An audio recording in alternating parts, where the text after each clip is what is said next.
In the last video, we talked about the blues revivalist London blues club scene that was happening in the early 1960s in London, and the fact that people like Keith Richards and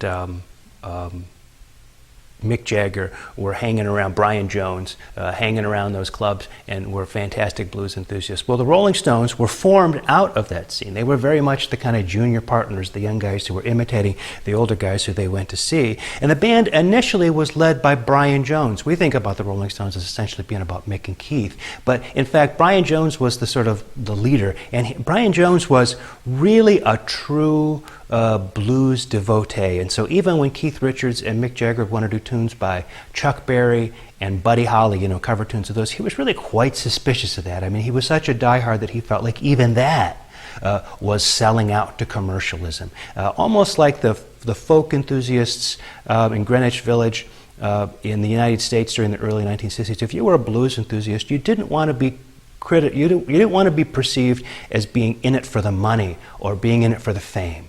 If you were a blues devotee during these days in the UK, you really wanted to be in it for the music itself. There's the famous story of Eric Clapton leaving the Yardbirds as they were recording their first single because the band wouldn't be on part of the record, and Eric Clapton just sort of took all this pop baloney and just said, forget it, I'm going to go woodshed and become a better blues player. And that's the kind of attitude that we're talking about here, the willingness to leave fame and fortune behind if it means that you're not being faithful to your blues calling. And so Brian Jones is that guy.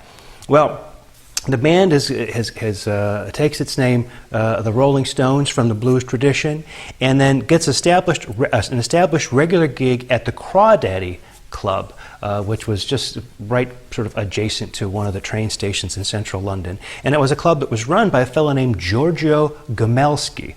And for all intents and purposes, Giorgio Gomelsky thought he was managing the Rolling Stones. He didn't actually have a contract with them, but he thought, you know, we all understood what was going on. These guys are playing regularly at my club. I'm working as an advocate for it. That's what's going on.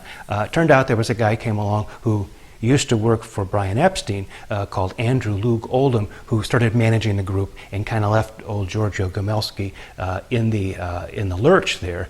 He ended up picking up another group to play the Crawdaddy Club after the Rolling Stones had success. The name of that group was the Yardbirds, and with that group, he definitely signed a contract. But at this point in our story, the Rolling Stones are playing at the Crawdaddy Club, and you may recall me talking about Dick Rowe. He was the guy at Decca who set up the audition for the Beatles on January the 1st, 1962, and then passed on the audition tape, the tape that Brian Epstein ended up shopping all over London and couldn't get anybody to take until George Martin at Parlophone finally brought the group in for an audition and eventually signed them. Well, Dick Rowe is at a talent show or some kind of a thing like that where he's a celebrity judge as a representative from Decca, and George Harrison, after the Beatles' sort of first flush of success, is a celebrity judge.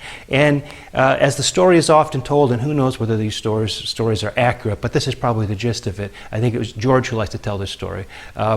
He was talking to Dick Rowe, and Dick Rowe turned to him and said, you know, he was sorry that he'd passed on the Beatles, that George Harrison couldn't imagine how much trouble he'd gotten for that, and had developed a reputation for being the guy who passed on the Beatles, and you guys have gone on to have such great success, and it really makes me look foolish. So, is there somebody you know, a group that you're really high on that you know, that I might sign, or that you think would be a pretty good prospect? George Harrison says that he said to Dick Rowe, well, you might check out our friends, the Rolling Stones. They play down at the Crawdaddy Club down by the train station in London. And the way George Harrison used to like to tell the story, he sort of turned away because somebody else got his attention. When he turned back, Dick Rowe's chair was still spinning. He was gone. Well, in fact, however it turned out, Dick Rowe did go to see the Rolling Stones at the Crawdaddy Club, and he did sign them to Decca. And Giorgio Gomelsky was left out of the deal. It was Andrew Loog Oldham who made all that happen. What's interesting is that because the Beatles had the connection with Phil Spector, Andrew Loog Oldham got some advice from Phil Spector, and he said to the Rolling Stones, always own your master recordings. Just license them to the record company. And so that's what the Rolling Stones did. The British label didn't think there was anything peculiar about that that particular, I mean, they didn't do it with their other artists, but what's the deal? I mean, after a couple years, most pop music is going to be off the charts anyways. Who cares who owns the master recordings? But it was a great stroke of luck for the Rolling Stones to own all of their own master recordings, and they have. They've taken them from label to label in subsequent decades. Well, anyway, the Rolling Stones didn't have the kind of success in the U.S. immediately that the Beatles had. Their first records are primarily cover versions. Keith and Mick were not yet songwriters. And these were, the cover versions were split between rock and roll and rhythm and blues. Some important, interesting cover versions that made the UK charts, but not the US charts.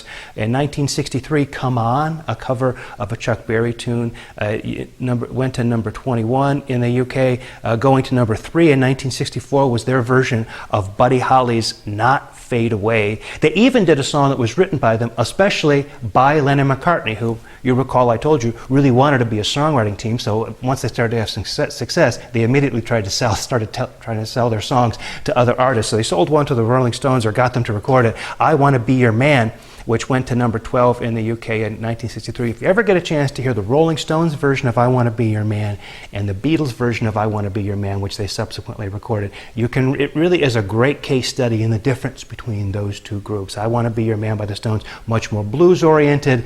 I Want to Be Your Man by the Beatles, much more sort of Motown sounding or Atlantic Records sounding, much more sort of vocal and polished. But Jagger and Richards soon started begin to write their own songs, and some of the first important Jagger Richards songs that appear on the charts are, of course, The Last Time, which is a #1 hit in the UK, #9 in the US in 1965. Of course, I Can't Get No Satisfaction from 1965 was also a Jagger Richards tune. They even sold a tune to Marianne Faithfull, who was at that time, you know, at some point in the 60s, Mick Jagger's girlfriend. As Tears Go By was a very big hit for her in 1964, #9 in the UK. You probably know the Rolling Stones version of that, but initially that was recorded by Marianne Faithfull, and she had a very big hit. So that really sort of tells us a bit about the Stones as their careers developed in the UK. Let's now turn to the success the Stones enjoyed in America and how that played for them. That's what we'll talk about in the next video.